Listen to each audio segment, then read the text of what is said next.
إن من أهل الجنة لمن ينظر إلى وجه الله بكرة وعشية، ولا يمكن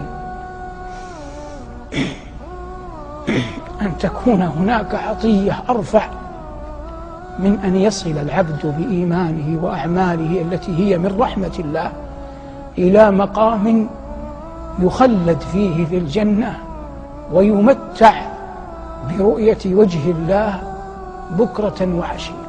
والله إن البشر ليقع على وجهك وأنت ترى والديك، فكيف إذا رأيت ربك ورب والديك؟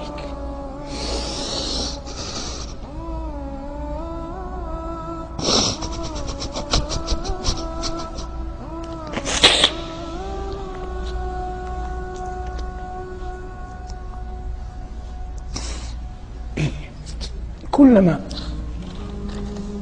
دعاك الشيطان إلى أن تعصي الله فتذكر ما نعمة أن يجعلك الله ممن يمتع برؤيته، فإنك إذا تذكرت جلال الله وعظمته وجماله وكماله اشتاق قلبك إلى هذه النعمة.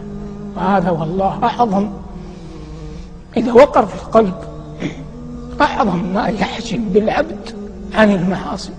قال الله عن أهل معصيته يبين مكانه لهم، قال كلا إنهم عن ربهم يومئذ لمحجوبون، يمنعون يحجبون من رؤية وجه الله، فدل على أن أعظم النعيم رؤية وجه الله الكريم.